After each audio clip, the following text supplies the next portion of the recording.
The Adventure of the Dying Detective. Mrs. Hudson, the landlady of Sherlock Holmes, was a long-suffering woman.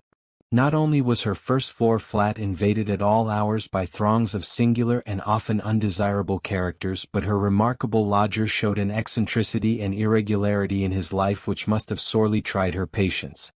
His incredible untidiness, his addiction to music at strange hours, his occasional revolver practice within doors, his weird and often malodorous scientific experiments, and the atmosphere of violence and danger which hung around him made him the very worst tenant in London.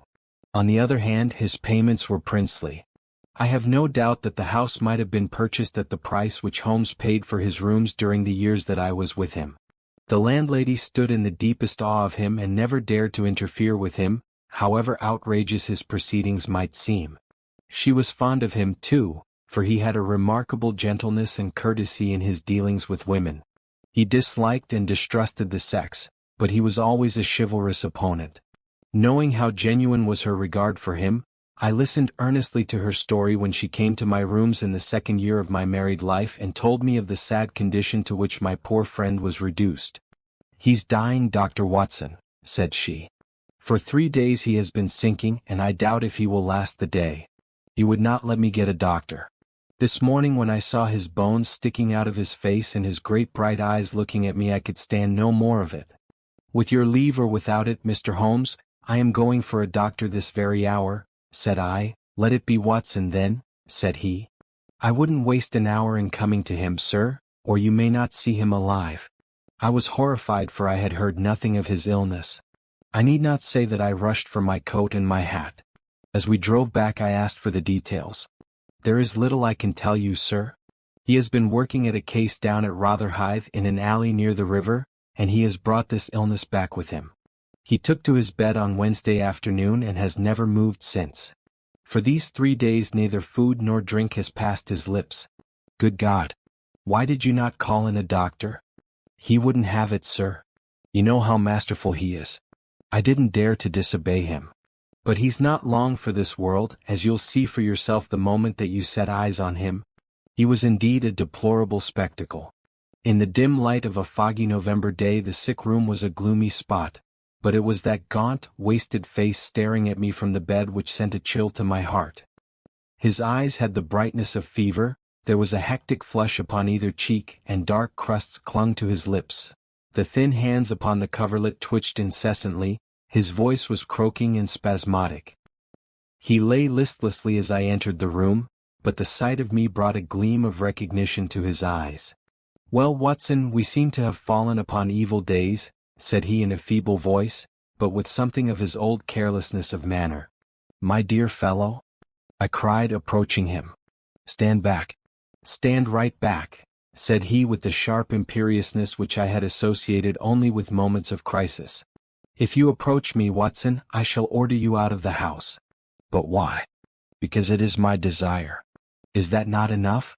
Yes, Mrs. Hudson was right. He was more masterful than ever. It was pitiful, however, to see his exhaustion. "I only wished to help," I explained. "Exactly. You will help best by doing what you are told." "Certainly, Holmes." He relaxed the austerity of his manner. "You are not angry?" he asked, gasping for breath. Poor devil, how could I be angry when I saw him lying in such a plight before me? "It's for your own sake, Watson," he croaked.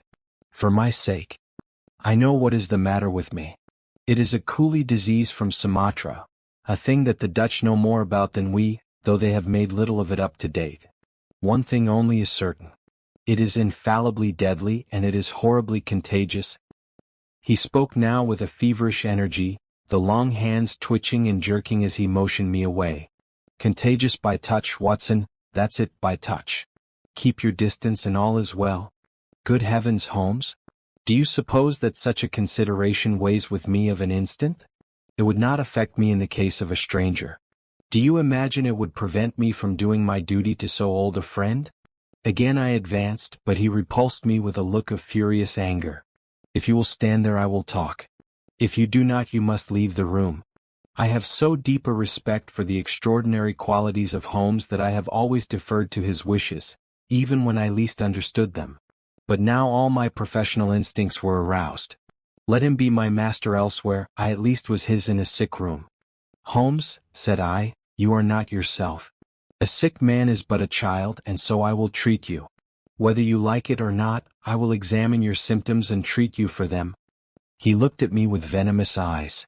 If I am to have a doctor whether I will or not, let me at least have someone in whom I have confidence, said he.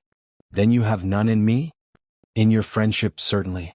But facts are facts, Watson, and, after all, you are only a general practitioner with very limited experience and mediocre qualifications. It is painful to have to say these things, but you leave me no choice. I was bitterly hurt. Such a remark is unworthy of you, Holmes. It shows me very clearly the state of your own nerves. But if you have no confidence in me, I would not intrude my services. Let me bring Sir Jasper Meek or Penrose Fisher, or any of the best men in London. But someone you must have, and that is final. If you think that I am going to stand here and see you die without either helping you myself or bringing anyone else to help you, then you have mistaken your man. You mean well, Watson, said the sick man with something between a sob and a groan. Shall I demonstrate your own ignorance? What do you know, pray, of Tapanuli fever? What do you know of the Black Formosa corruption? I have never heard of either. There are many problems of disease, many strange pathological possibilities in the East, Watson. He paused after each sentence to collect his failing strength. I have learned so much during some recent researches which have a medico-criminal aspect. It was in the course of them that I contracted this complaint. You can do nothing. Possibly not. But I happen to know that Dr. Ainstree, the greatest living authority upon tropical disease, is now in London. All remonstrance is useless, Holmes. I am going this instant to fetch him. I turned resolutely to the door. Never have I had such a shock. In an instant, with a tiger spring, the dying man had intercepted me. I heard the sharp snap of a twisted key. The next moment he had staggered back to his bed, exhausted and panting after his one tremendous outflame of energy. You won't take the key from me by force, Watson. I've got you, my friend. Here you are, and here you will stay until I will otherwise. But I'll humor you. All this in little gasps, with terrible struggles for breath between. You've only my own good at heart. Of course I know that very well. You shall have your way, but give me time to get my strength. Not now, Watson, not now. It's 4 o'clock. At 6 you can go. This is insanity, Holmes. Only 2 hours, Watson. I promise you will go at 6. Are you content to wait? I seem to have no choice. None in the world, Watson. Thank you, I need no help in arranging the clothes. You will please keep your distance. Now, Watson, there is one other condition that I would make. You will seek help, not from the man you mention, but from the one that I choose. By all means. The first 3 sensible words that you have uttered since you entered this room, Watson. You will find some books over there. I am somewhat exhausted. I wonder how a battery feels when it pours electricity into a non-conductor? At 6, Watson, we resume our conversation. But it was destined to be resumed long before that hour, and in circumstances which gave me a shock hardly second to that caused by his spring to the door. I had stood for some minutes looking at the silent figure in the bed. His face was almost covered by the clothes and he appeared to be asleep. Then, unable to settle down to reading, I walked slowly round the room, examining the pictures of celebrated criminals with which every wall was adorned. Finally, in my aimless perambulation, I came to the mantelpiece. A litter of pipes, tobacco pouches, syringes, penknives, revolver cartridges, and other debris was scattered over it. In the midst of these was a small black and white ivory box with a sliding lid. It was a neat little thing, and I had stretched out my hand to examine it more closely when it was a dreadful cry that he gave, a yell which might have been heard down the street. My skin went cold and my hair bristled at that horrible scream. As I turned, I caught a glimpse of a convulsed face and frantic eyes. I stood paralyzed with the little box in my hand. Put it down. Down this instant, Watson. This instant, I say. His head sank back upon the pillow and he gave a deep sigh of relief as I replaced the box upon the mantelpiece. I hate to have my things touched, Watson. You know that I hate it. You fidget me beyond endurance. You, a doctor, you are enough to drive a patient into an asylum. Sit down, man, and let me have my rest. The incident left a most unpleasant impression upon my mind. The violent and causeless excitement, followed by this brutality of speech, so far removed from his usual suavity, showed me how deep was the disorganization of his mind. Of all ruins, that of a noble mind is the most deplorable. I sat in silent dejection until the stipulated time had passed. He seemed to have been watching the clock as well as I, for it was hardly 6 before he began to talk with the same feverish animation as before. "Now, Watson," said he, "have you any change in your pocket?" "Yes." "Any silver?" "A good deal." "How many half-crowns?" "I have 5. "Ah, too few. Too few. How very unfortunate, Watson. However, such as they are, you can put them in your watch pocket. And all the rest of your money in your left trouser pocket." "Thank you. It will balance you so much better like that." This was raving insanity. He shuddered and again made a sound between a cough and a sob. "You will now light the gas, Watson, but you will be very careful that not for one instant shall it be more than half on. I implore you to be careful, Watson. Thank you, that is excellent. No, you need not draw the blind. Now you will have the kindness to place some letters and papers upon this table within my reach. Thank you. Now some of that litter from the mantelpiece. Excellent, Watson. There is a sugar tongs there. Kindly raise that small ivory box with its assistance. Place it here among the papers. Good. You can now go and fetch Mr. Culverton Smith, of 13 Lower Burke Street. To tell the truth, my desire to fetch a doctor had somewhat weakened, for poor Holmes was so obviously delirious that it seemed dangerous to leave him. However, he was as eager now to consult the person named as he had been obstinate in refusing. "I never heard the name," said I. "Possibly not, my good Watson. It may surprise you to know that the man upon earth who is best versed in this disease is not a medical man, but a planter. Mr. Culverton Smith is a well-known resident of Sumatra, now visiting London. An outbreak of the disease upon his plantation, which was distant from medical aid, caused him to study it himself, with some rather far-reaching consequences. He is a very methodical person, and I did not desire you to start before 6, because I was well aware that you would not find him in his study. If you could persuade him to come here and give us the benefit of his unique experience of this disease, the investigation of which has been his dearest hobby, I cannot doubt that he could help me." I gave Holmes's remarks as a consecutive whole and will not attempt to indicate how they were interrupted by gaspings for breath and those clutchings of his hands which indicated the pain from which he was suffering. His appearance had changed for the worse during the few hours that I had been with him. Those hectic spots were more pronounced, the eyes shone more brightly out of darker hollows, and a cold sweat glimmered upon his brow. He still retained, however, the jaunty gallantry of his speech. To the last gasp he would always be the master. "You will tell him exactly how you have left me," said he. "You will convey the very impression which is in your own mind, a dying man, a dying and delirious man.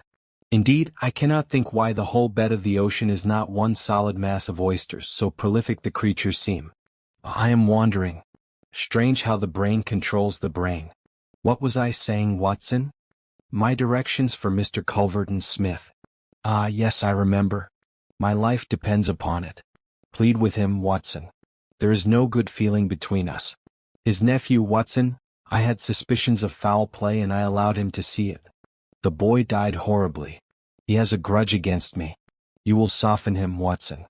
Beg him, pray him, get him here by any means. He can save me, only he.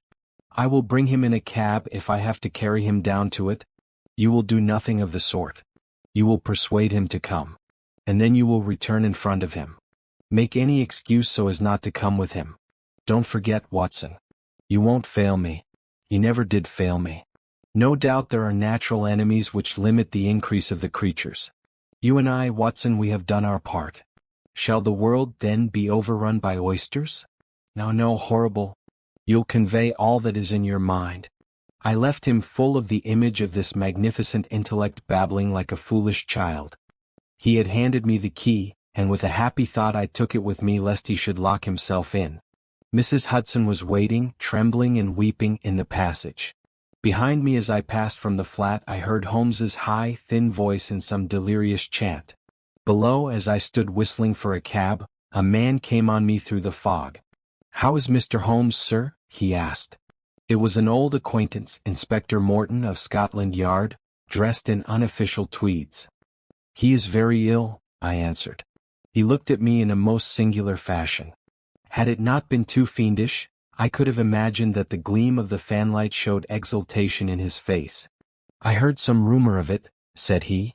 The cab had driven up and I left him. Lower Burke Street proved to be a line of fine houses lying in the vague borderland between Notting Hill and Kensington. The particular one at which my cabman pulled up had an air of smug and demure respectability in its old-fashioned iron railings, its massive folding door, and its shining brasswork. All was in keeping with a solemn butler who appeared framed in the pink radiance of a tinted electrical light behind him. "Yes, Mr. Culverton Smith is in. Dr. Watson." "Very good, sir, I will take up your card." My humble name and title did not appear to impress Mr. Culverton Smith. Through the half-open door I heard a high, petulant, penetrating voice. "Who is this person? What does he want?" Dear me, Staples, how often have I said that I am not to be disturbed in my hours of study? There came a gentle flow of soothing explanation from the butler. "Well, I won't see him, Staples. I can't have my work interrupted like this. I'm not at home." "Say so." "Tell him to come in the morning if he really must see me." Again the gentle murmur. "I fear there is no alternative, Watson. The room does not lend itself to concealment, which is as well as it is the less likely to arouse suspicion. But just there, Watson, I fancy that it could be done." Suddenly he sat up with a rigid intentness upon his haggard face. "There are the wheels, Watson. Quick, man, if you love me. And don't budge, whatever happens. Whatever happens, do you hear? Don't speak. Don't move. Just listen with all your ears." Then in an instant his sudden access of strength departed, and his masterful, purposeful talk droned away into the low, vague murmurings of a semi-delirious man. From the hiding place into which I had been so swiftly hustled I heard the footfalls upon the stair, with the opening and the closing of the bedroom door. Then, to my surprise, there came a long silence, broken only by the heavy breathings and gaspings of the sick man. I could imagine that our visitor was standing by the bedside and looking down at the sufferer. At last that strange hush was broken. "Holmes," he cried. "Holmes," in the insistent tone of one who awakens a sleeper. "Can't you hear me, Holmes?" There was a rustling as if he had shaken the sick man roughly by the shoulder. "Is that you, Mr. Smith?" Holmes whispered. "I hardly dared hope that you would come." The other laughed. "I should imagine not," he said. "And yet, you see, I am here. Coals of fire, Holmes, coals of fire. It is very good of you, very noble of you. I appreciate your special knowledge." Our visitor sniggered. "You do. You are, fortunately, the only man in London who does. Do you know what is the matter with you?" "The same," said Holmes. "Ah, you recognize the symptoms?" "Only too well." "Well, I shouldn't be surprised, Holmes. I shouldn't be surprised if it were the same. A bad lookout for you if it is. Poor Victor was a dead man on the 4th day, a strong, hearty young fellow. It was certainly, as you said, very surprising that he should have contracted an out-of-the-way Asiatic disease in the heart of London. A disease, too, of which I had made such a very special study. Singular coincidence, Holmes. Very smart of you to notice it, but rather uncharitable to suggest that it was cause and effect. I knew that you did it." "Oh, you did you?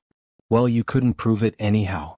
But what do you think of yourself spreading reports about me like that, and then crawling to me for help the moment you are in trouble? What sort of a game is that?"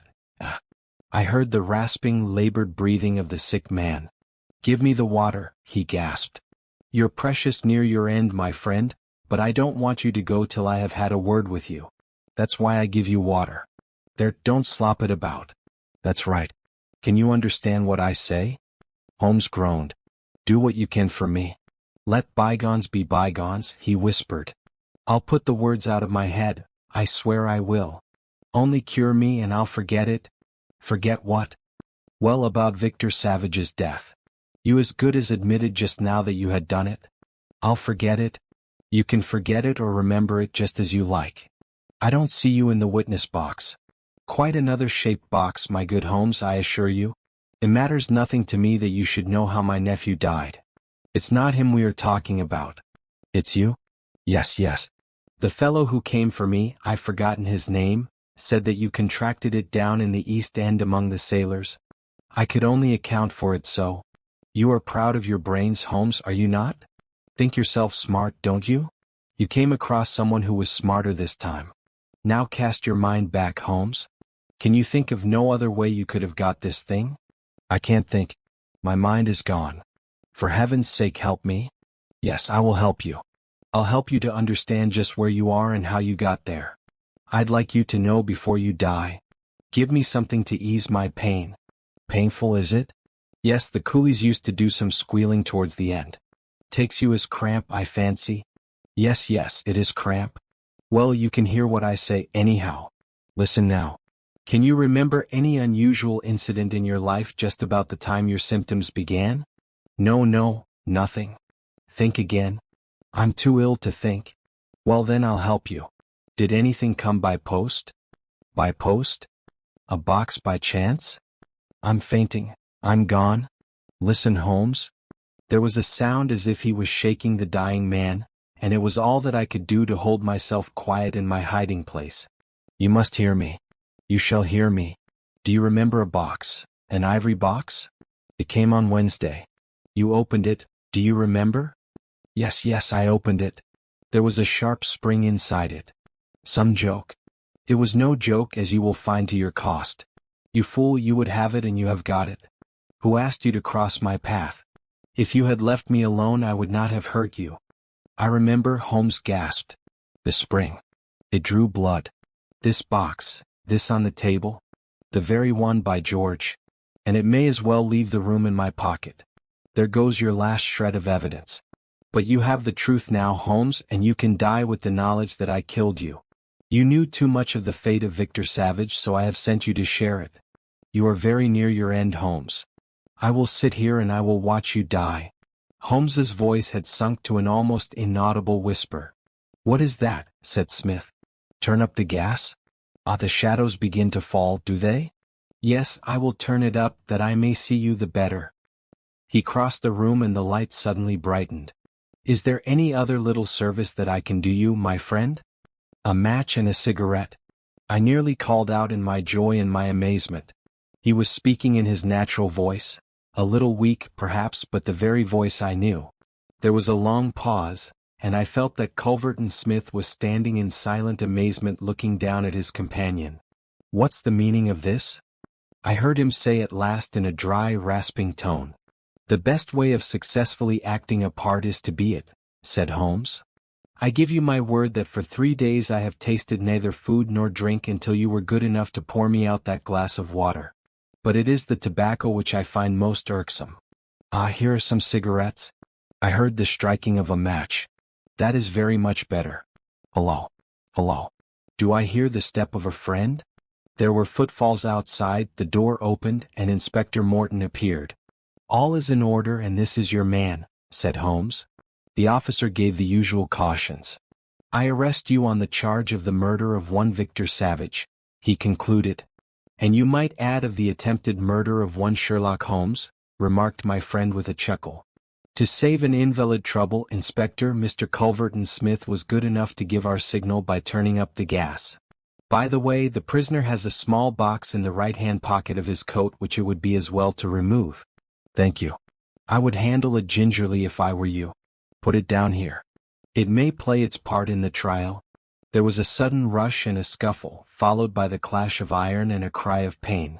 You'll only get yourself hurt, said the inspector. Stand still, will you? There was the click of the closing handcuffs.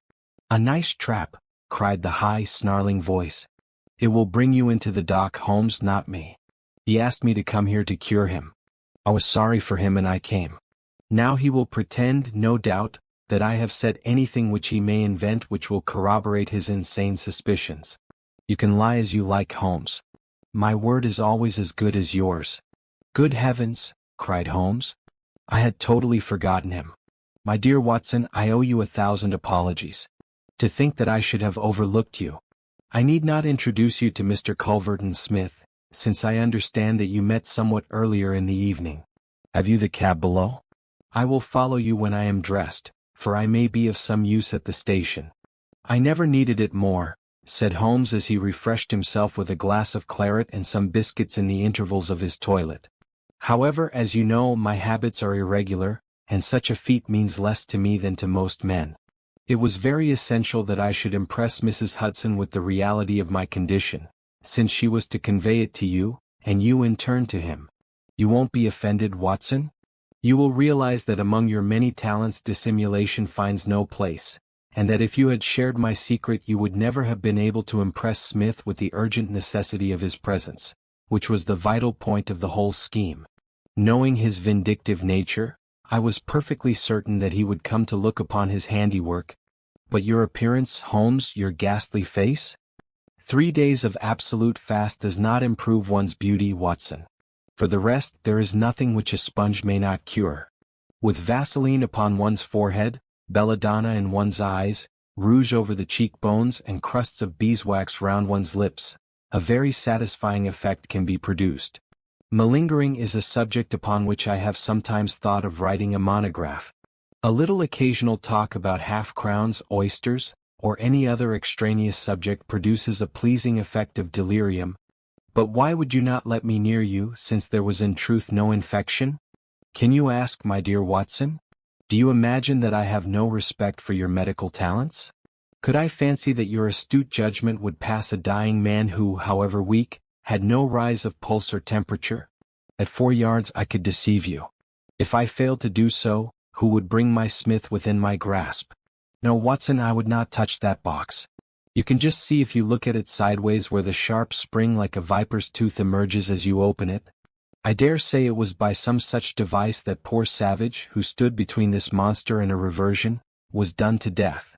My correspondence, however, is, as you know, a varied one, and I am somewhat upon my guard against any packages which reach me. It was clear to me, however, that by pretending that he had really succeeded in his design I might surprise a confession. That pretense I have carried out with the thoroughness of the true artist. Thank you, Watson, you must help me on with my coat. When we have finished at the police station I think that something nutritious at Simpson's would not be out of place,